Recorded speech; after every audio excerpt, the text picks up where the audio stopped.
오늘 이 본문 가지고 그가 쉬지 아니하시리라 이런 제목으로 함께 은혜를 나누겠습니다.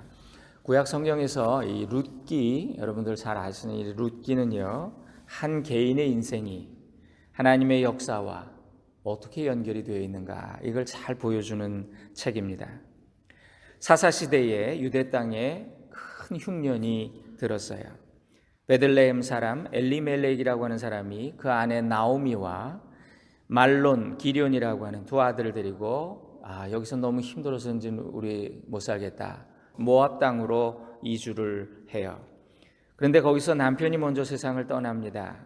그리고 나오미의 두 아들들이 모두 모압 여인들하고 결혼을 했는데요, 그만 두 아들마저 세상을 떠나고 말지요. 졸지에 과부 셋만 남은 거예요. 그러다가 유대 땅에 기근이 지나갔다는 소식이 들립니다. 나오미는 고향으로 돌아가야 되겠다, 그렇게 생각을 해요. 나오미는 두 며느리에게 너희는 다 친정으로 돌아가라, 그래서 제가 해서 잘 살라고 그렇게 보내요. 권면합니다. 처음에는 울며 마다하던 며느리들이 시어머니가 간곡한 말로 이제는 아무 희망이 없다, 그렇게 설득을 하니까 제발 돌아가라고 하니까 둘째 며느리 오르바가 작별 인사를 하고 돌아가죠. 그러나 룻은 끝까지 시어머니를 따라가요.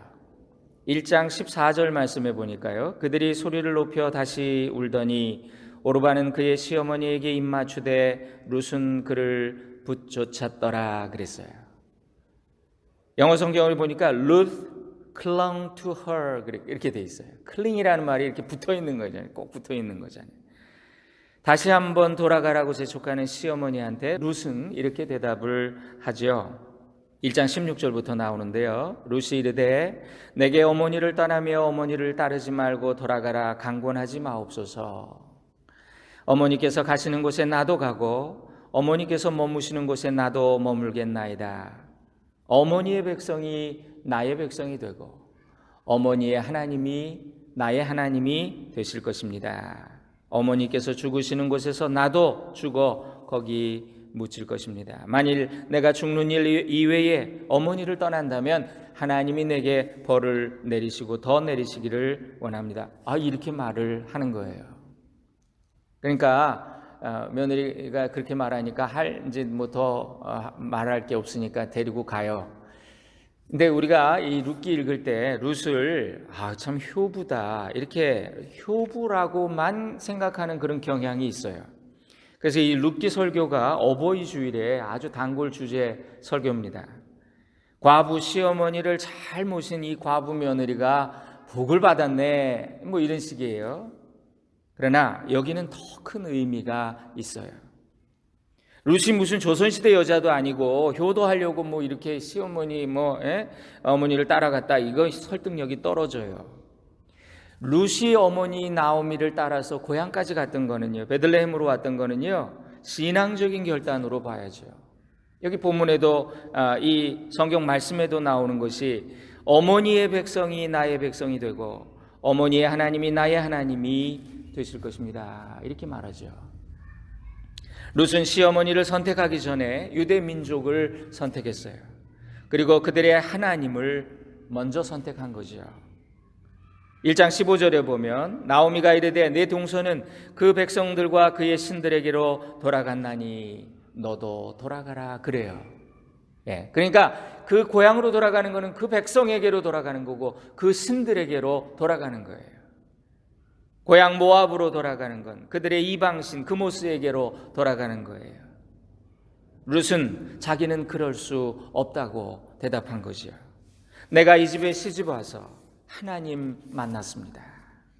비록 모압이 나의 모국이고 고향이라고 해도 이제 다시는 그 우상 숭배의 민족에게로, 그들의 신에게로 나는 돌아갈 수 없습니다. 단호한 결심을 한 거예요. 신앙적인 결단을 내린 거죠.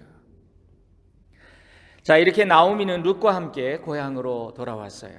돌아온 그녀를 보고 사람들이 놀라서 말합니다. 성경에 보니까 이가 나오미냐 이래요. 영어 성경에 보니까 Can this be Naomi? 이렇게 말해요. 이 표현이, 이 뉘앙스가 어머 웬일이야? 아니 그 나오미 맞아? 이런 뜻이잖아요, 그죠? 예? 아니 이거 정말 나오미야? 불황을 피해서 살아보겠다고 잘 살아보겠다고 이민을 떠났던 나오미가 10여 년이 지나서 돌아왔는데 과부가 돼서 그것도 아들들까지 다 죽고 이방인 며느리 하나 달랑 데리고 그리고 돌아왔어요. 사람들이 얼마나 놀랐겠어요. 나오미는 사람들에게 이렇게 말하죠. 내 이름 나오미, 나오미가 원래 기쁨이란 뜻이에요. 나는 이제 나오미라고 부르지 말아달라. 나를 마라라고 불러라. 마라의 쓴물, 그죠? 쓰다, 고통 이런 뜻이에요. 나는 그런 여자야. 내 인생 이렇게 힘들어 꼬였어. 그러면서 내가 풍족하게 나갔다가 비어서 돌아왔다. 하나님이 내게 벌을 내리셨다. 이렇게 탄식을 해요. 그러면서 이 돌아온 룻은요, 생계를 위해서 또 시어머니도 봉양해야 되니까 무슨 일을 할 게 없어요. 그래서 추수하는 보리밭에, 그때 보리 추수하는 때에 돌아왔는데 보리밭에 가서 이제 이삭 줍는 일을 하는 거예요.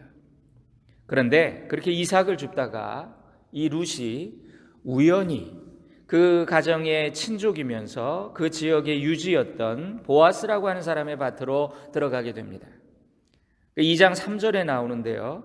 우연히 시아버지 엘리멜렉의 친족인 보아스의 밭에 이르렀더라 그랬어요. 성경에 우연히 이렇게 나왔어요. 여러분, 우연히 우리 믿는 자들에게는 우연은 없어요. 하나님의 은혜는 우연을 가장한 필연으로 우리에게 오지요. 룻은 보아스의 눈에 은혜를 입습니다. 여러분, 보아스는 나오미의 친척이에요. 또 룻에 대한 소문을 이미 들었어요. 아니 그 이방 며느리가 어떻게 시어머니 따라서 여기까지 왔을까? 그 뭐 이렇게 성실하다는데 이 소문을 이미 들었어요. 그러니까 룻을 딱 보고 인사를 하니까 호의가 생겼어요. 그래서 친절을 베풀어요. 내 딸아 그러면서 마음껏 이삭을 줄 수 있는 권리를 보장해 줍니다. 그리고 목이 마르면 여기 일꾼들이 먹는 여기 물통에 와서 물을 먹어라. 그렇게 얘기를 하는 거예요. 배려를 해주는 거예요. 또 식사 시간이 되니까 같이 먹자. 이리 와라. 그래가지고 식사에 초대해서 함께 배불리 먹고. 그러면서 보아스가 몰래 그 일꾼들한테 조용히 말하기를 야야 저기 이 추수하다가 곡식단 저 여자 있는데 이렇게 좀 일부러 흘려줘. 모는 척하고 그렇게까지 배려를 하는 거예요.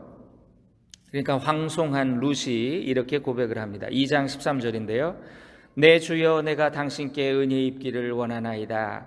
나는 당신의 하녀 중에 하나와도 같지 못하오나 당신이 이 하녀를 위로하시고 마음을 기쁘게 하는 말씀을 하셨나이다. 그러면서 정중하게 감사하다고. 그 보아스의 은혜를 입은 룻은요 마음껏 이삭을 주었지요. 그날 그냥 굉장히 많이 주었어요. 그래서 배불리 먹었고 또 남은 걸 투고에다가 자기 시어머니한테 갖다 드려요. 집에 돌아온 룻에게 시어머니는 걱정이 되니까 자세하게 물어보는 거예요. 자기 이방 며느리, 사실 유대인들에게 이방인들은 짐승 취급을 받았잖아요. 경멸의 대상이잖아요. 혹시나 오늘 어디 가서 험한 일 당하지 않았는지, 차별받지는 않았는지, 조롱받지는 않았는지 걱정이 되니까 자세하게 물어봐요. 너 오늘 어디서 이삭을 주었느냐? 오늘 어디서 일했느냐? 오늘 혹시 누구를 만나진 않았느냐? 이렇게 이제 쭉 물어봐요. 룻이 보아스를 만났다는 이야기를 들려줍니다.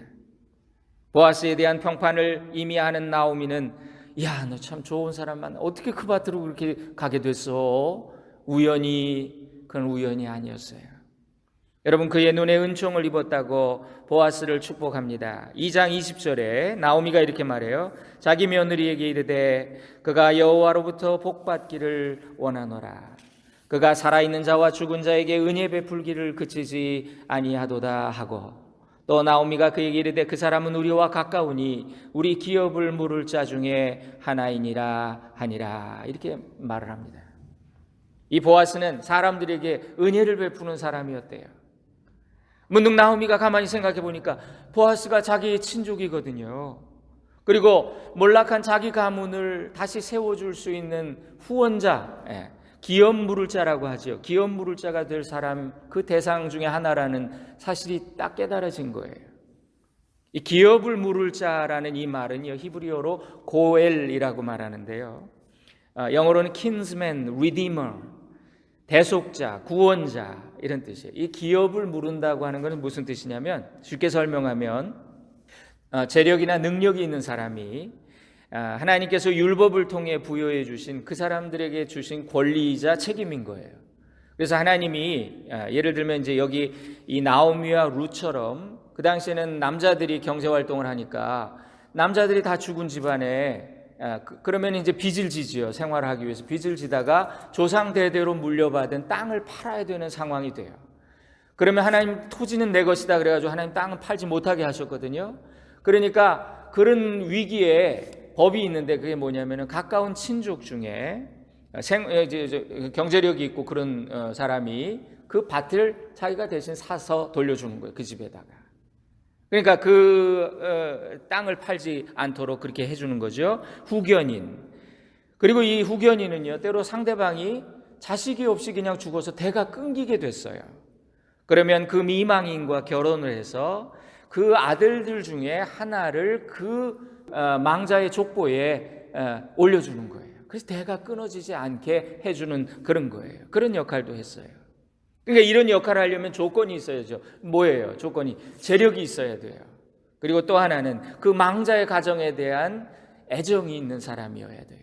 왜냐하면 자기 아들을 그 족보에다 올려줘야 되니까.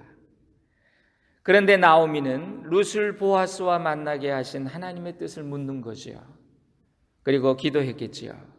그리고 룻한테 너 딴 데 가지 말고 계속 그분이 너를 잘 배려해 주시니까 보아스의 밭에 가서 이삭을 주어라. 그렇게 당부를 합니다. 그렇게 시간이 지나면서 하나님의 뜻을 물었더니 하나님의 뜻이 점점 분명하게 드러나는 것 같아요.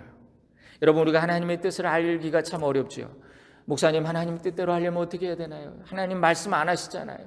뭐 이렇게 해라 꿈에서 말씀하시면 좋은데, 여러분 그럴 때는 기도하며 하나님의 뜻을 물으면요, 하나님의 한 걸음 앞을 보여주세요.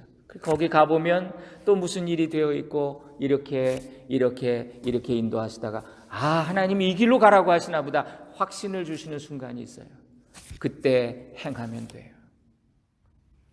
그래서 이 룻의 시어머니 나오미가 여기 3장 1절에 이런 말씀이 있습니다. 그에게 이르되 내 딸아, 내가 너를 위하여 안식할 곳을 구하여 너를 복되게 하여야 하지 않겠느냐. 이 시어머니가 어느 날 결심이 딱 섰어요. 이 말 속에 며느리를 사랑하고 걱정하는 시어머니의 간절한 마음이 들어 있습니다.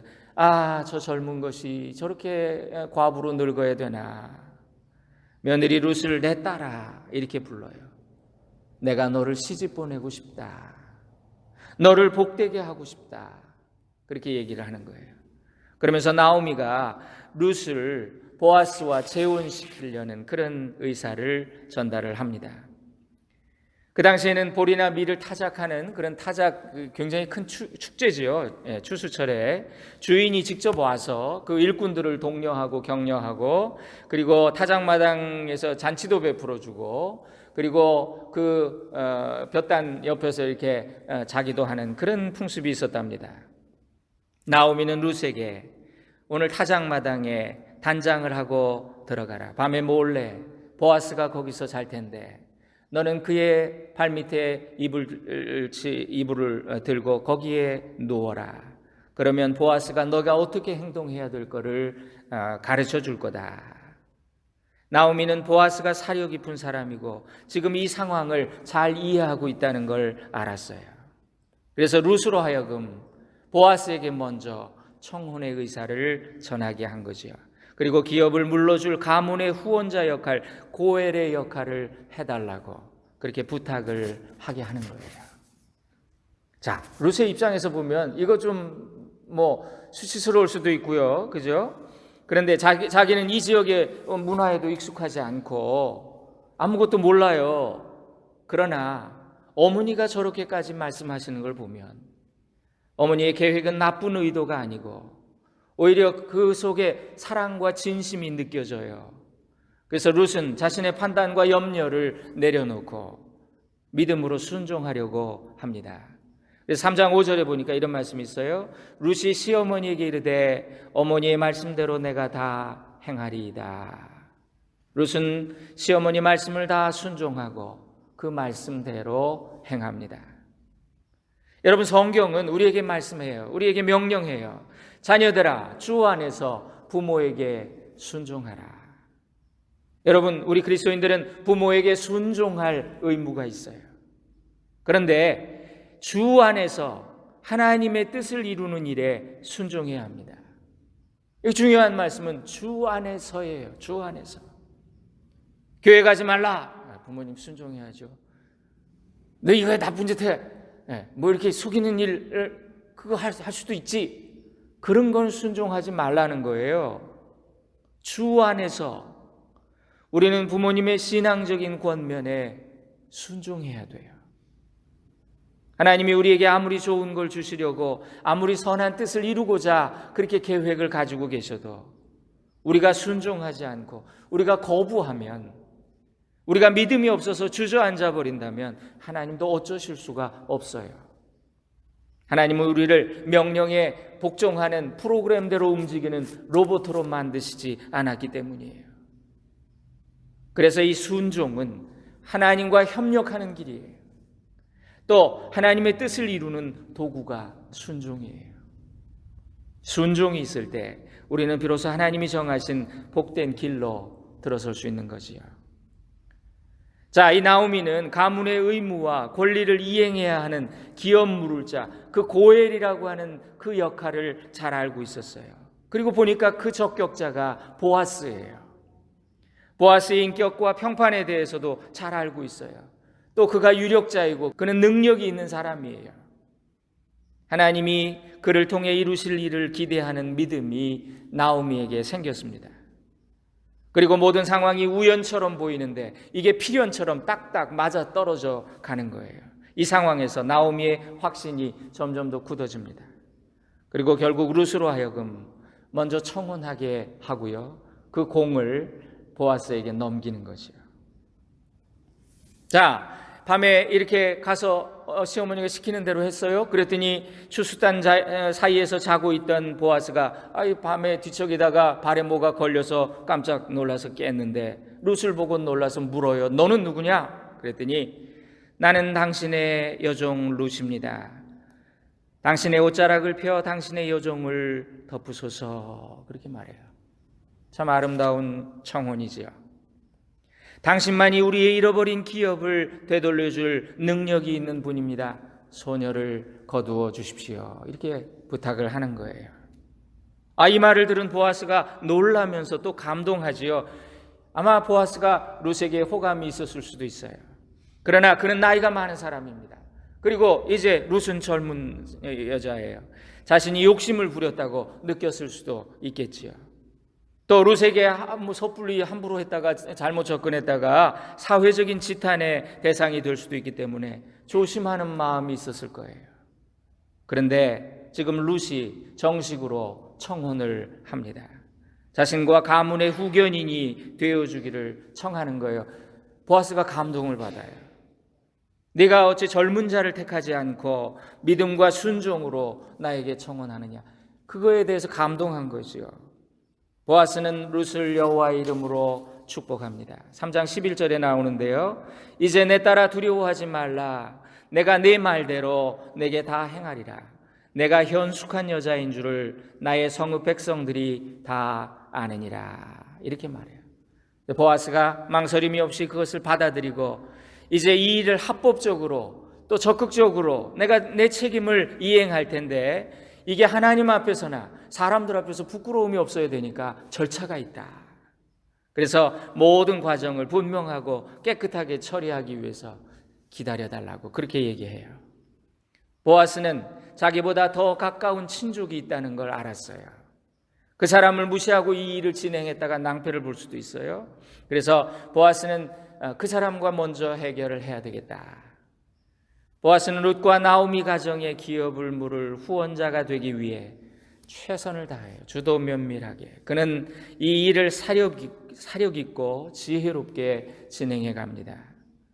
아침이 됐습니다. 성문 앞에서 성읍의 장로들 10명을 증인으로 모았어요. 그리고 자기보다 나오미와 더 가까운 그 친족에게 이러이러한 상황이 돼서 지금 나오미의 가정이 고엘 기업 물을 자가 필요한데 당신이 제일 우선순위입니다. 당신이 이 일을 하겠습니까? 그 집의 땅을 사겠습니까? 그랬더니 이 사람이 그 땅을 사면 자기가 이익을 볼 수 있을 거라고 생각을 해서 내가 사겠다고 그렇게 얘기를 하는 거예요.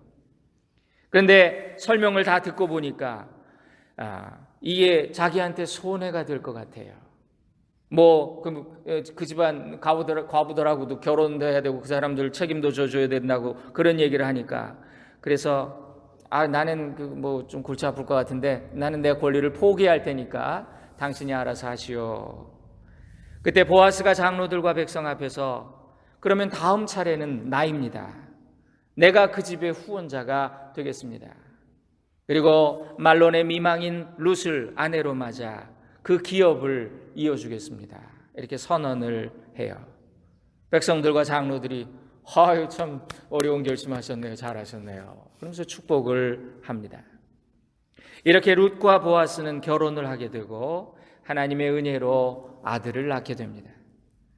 4장 13절에 나오는 말씀인데요. 이에 보아스가 룻을 맞이하여 아내로 삼고 그에게 들어갔더니 여호와께서 그에게 임신하게 하심으로 그가 아들을 낳은지라. 그러면서 22절에 그의 이름을 오벳이라 하였는데 그는 다윗의 아버지인 이새의 아버지였더라. 이 보아스가 낳은 그 아들이 다윗의 할아버지가 되는 거지요. 베들레헴을 떠나 이방 땅 모압으로 갔던 나옴이라고 하는 한 여인. 베들레헴이라는 이름은요, 벳레헴 이렇게 합쳐진 단어인데 여러분 다 아시죠? 무슨 뜻이에요? 떡집, 그죠? 우리식으로 말하면 빵집이라는 뜻이에요. 여러분, 시련과 환난을 피해 양식이 풍부한 은혜의 땅 베들레헴을 떠나서 이방 땅으로 도망했던 그 나오미가 낭패와 실망을 당하고 다시 고향으로 돌아왔어요. 그러나 나오미는 그 이방 땅에서 자신의 몰락한 가문을 일으킬 실마리가 되는 한 여인을 데려오지요.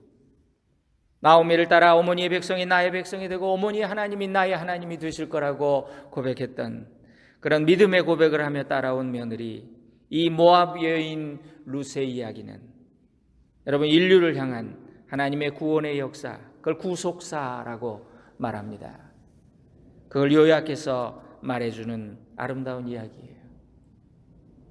오늘 우리 권사님 기도 중에 제가 참 마음에 와닿은 단어가 하나 있었어요.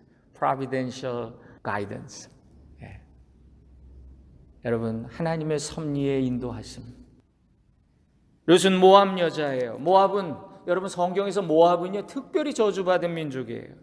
그 시작부터가 아브라함의 조카 롯이 소돔과 고모라에서 나와가지고 그 아내는 소금 기둥이 되고 그 두 딸들과 동침해서 낳은 아들이 하나는 암몬의 조상이 됐고 하나는 모압의 조상이 된 거예요. 그렇게 시작부터 근친상간을 통해서 민족이 시작된 부끄러운 역사를 가지고 있는 모압. 또 이 모압은 광야의 이스라엘의 대적이었습니다. 발람이라고 하는 거짓 선지자를 데려다가 저 이스라엘을 저주해달라고. 근데 이게 일이 잘 안 되니까 결국에는 여자들 미인계를 써서 이스라엘을 음란의 죄를 짓게 만들었던 그런 모압이에요. 그래서 하나님이 이 모압을 얼마나 미워하시냐면 신명기에 보니까 이 모압 사람은 영원히 여호와의 총회에 들어오지 못할지니라. 이건 완전히 구원의 가능성이 없어진 그런 아주 민족이에요. 그렇게 영원히 저주받은 족속인데 그 모압 출신으로 이스라엘 백성이 되고 또 유력자 보아스와 결혼해서 다윗의 할머니가 된 이 룻의 이야기. 여러분 이 여자가 얼마나 복받은 여인입니까? 이 룻은 마귀의 자식으로 영원히 저주받아 죽을 수밖에 없었던 우리 죄인을 대표하는 거예요. 우리는 태생적으로 저주받아서 진노 아래 죽어야 될 운명이었어요. 그런 인간이 하나님의 은혜 앞에 믿음과 순종으로 그 운명이 바뀌었어요.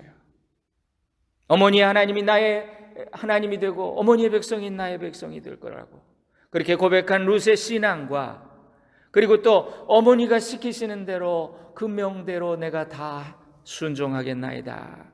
그 순종이 그녀의 인생을 바꾼 거지요. 그녀의 인생을 역전시켰던 거예요. 그녀는 구속사의 계보, 그리스도의 족보에 들어가는 그런 복을 받게 돼요. 그래서 이 룻기의 마지막은 베레스라는 사람의 계보를 소개하면서 마무리가 되는데요. 베레스의 계보는 이러하니라 4장 18절입니다. 베레스가 누구냐? 베레스는 야곱의 12아들들 중에 유다가 며느리 다말을 통해서 나온 쌍둥이 아들 중에 하나였던 거예요. 여러분 놀랍지 않습니까? 유다는 처음에 며느리가 임신했대요. 자기 아들이 지금 죽었는데 며느리가 어떻게 임신을 해? 이게 음란했구나. 그래가지고 죽여라 그랬는데, 불태워서 죽여라 그랬는데, 그 아이가 알고 보니까 자기가 모르고 행했던 자기 씨였던 거예요. 거기서 하나님의 섭리를 발견하고 회개하지요. 그래서 보아스 시대의 사람들은 베레스가 다말을 통해서 태어난 그 베레스를 이건 하나님의 섭리다라고 다 인정을 한 거예요. 그래서 그거를 저주라고 생각하지 않고 복으로 여겼어요. 그래서 사람들이 보아스를 이렇게 축복하는데 뭐라 그러냐면 룻기 4장 12절에 여호와께서 룻으로 말미암아 너에게 상속자를 주사, 보아스한테 내 집이 다말이 유다에게 낳아준 베레스의 집과 같게 하시기를 원하노라, 이렇게 축복을 하는 거예요. 그 베레스의 후손 중에 살몬이 있어요. 살몬은 또 누구냐? 살몬은 가나안 땅의 정탐꾼으로 처음에 파견됐던 두 사람 중에 하나예요. 근데 이 살몬이 보아스를 낳았고 그랬죠. 살몬이 누구냐면 가나안으로 파견돼 가지고 이 스파이 하다가 나중에 그 가나안 땅에서 그 가나안 기생 라합이라는 여자가 있었죠. 유일하게 살아남은, 하나님을 믿고 유일하게 살아남은 이방 여자, 출신이 좋지 못했는데도 그 라합과 결혼해서 낳은 아들이 보아스였다는 거예요. 여러분, 이 보아스가 또 모압 여자인 룻과 결혼을 해서 오벳을 낳았대요. 오벳은 이새를 낳고 이새는 다윗을 낳았다. 여러분, 이것은 무엇을 말해줍니까? 성경에 보면요, 이방인과의 결혼을 엄격하게 금해요. 그래서 이 에스라 시대에는요, 포로기에서 돌아왔는데 막 서로 섞여서 결혼하고 이방 아내들을 얻고, 그러니까 이 지도자들이 어떤 결정을 내리냐면요, 이방 여인과 결혼한 가정들은 다 무조건 이혼이다, 다 돌려보내라. 그래, 큰 슬픔이 있었어요. 그런데 여러분, 우리는 그럼 이 룻기를 어떻게 이해해야 될까? 하나님에게는 원칙이 있어요. 하나님은 이방 사람과의 결혼을, 이게 육체적인 음란의 동기라면 철저하게 금하셨습니다. 그러나 믿음의 결합인 경우에는 허락하시더라는 거예요. 결국 하나님의 구원 역사는 혈통에 달린 것이 아니다. 어떻게 유다는 며느리 다말과 그렇게 아들을 낳고, 또 살몬은 여리고의 기생 라합과 아들을 낳았고, 또 보아스는 이방, 영원히 저주받은 이방 모압 여인과 결혼해서 아들을 낳고, 근데 그 족보가 다윗 왕의 족보이고 예수 그리스도의 족보라는 거, 여러분, 여기에 하나님의 놀라운 섭리가 있습니다. 하나님의 구원 역사는 혈통에 달린 것이 아니다. 그래서 요한복음 1장 12절에 영접하는 자, 곧 그 이름을 믿는 자들에게는 하나님의 자녀가 되는 권세를 주셨느니라. 그러면서 이는 혈통으로나 육정으로 나지 않았다. 하나님께로부터 난 자들이다. 다말과 라합과 룻을 통해서 성경은 인간의 윤리나 상식으로 이해되기 어려운 일들도 구원의 언약에 참여하려는 그 열정과, 인간의 열정과 내 믿음의 고백과, 그리고 그 구원을 이루시려는 하나님의 열심을 통해서 극복되었다는 것을 우리에게 보여주고 있어요. 보아스에게 청혼을 하고 집에 돌아온 룻에게 나오미가 했던 말이 있어요. 오늘 설교의 본문 말씀이에요. 3장 18절. 이에 시어머니가 이르되 내 딸아, 이 사건이 어떻게 될지 알기까지 앉아 있으라. 그 사람이 오늘 이 일을 성취하기 전에는 쉬지 아니하리라. 우리의 구원자 되시는 하나님은 오늘도 쉬지 않으세요. 우린 돌아서도 그는 변치 않으세요. 우린 넘어져도 그 사랑은 영원해요. 그 열심은 영원해요. 세상 모든 민족이 구원을 얻기까지 하나님은 쉬지 않으신다 그랬어요. 그리고 마침내 그 일을 성취하실 거예요. 이 룻기의 사건은 사사기 마렵에 일어났다고 합니다. 그렇게 어두운 시기에 하나님은 한 이방 여인을 통해서 그녀의 믿음과 순종을 통해서 이스라엘의 가장 위대한 왕 다윗을 준비하고 계셨던 거지요. 그리고 더 나아가서 그 계보를 통해 인류의 구원자 메시아 되신 예수님이 태어나시는 그런 이 놀라운 구원 역사의 한 장을 우리에게 보여주는 책이 바로 룻기다. 그러므로 이 룻기의 주인공은 룻이 아니에요. 이 룻기의 주인공은 보아스도 아니고 나오미도 아니에요. 룻기의 주인공은 하나님이시죠. 그분은 구원을 위하여 쉬지 않으시는 열심을 보여주시는 자비와 긍휼이 풍성하신 하나님. 여러분, 인간의 실수와 실패와 잘못된 선택으로 인한 불행 속에서도 존귀하고 영화로운 구속의 역사를 성취해 나가시는 하나님. 오늘 우리 중에도 내 인생은 어쩌다 이렇게 돼가지고 여기까지 왔나? 이렇게 꼬이나? 여러분, 그런 문제와 깊은 수렁에서 이와 같이 하나님이 나를 건지시고 오늘도 나를 통해서 큰 일을 하고 계신다는 것, 놀라운 일을 하고 계신다는 것, 나와 내 사랑하는 자들을 구원하신다는 것, 우리가 이거 믿어야 됩니다. 이것이 룻기의 메시지예요. 오늘 본문 말씀을 다시 한번 묵상하고 설교를 마칩니다.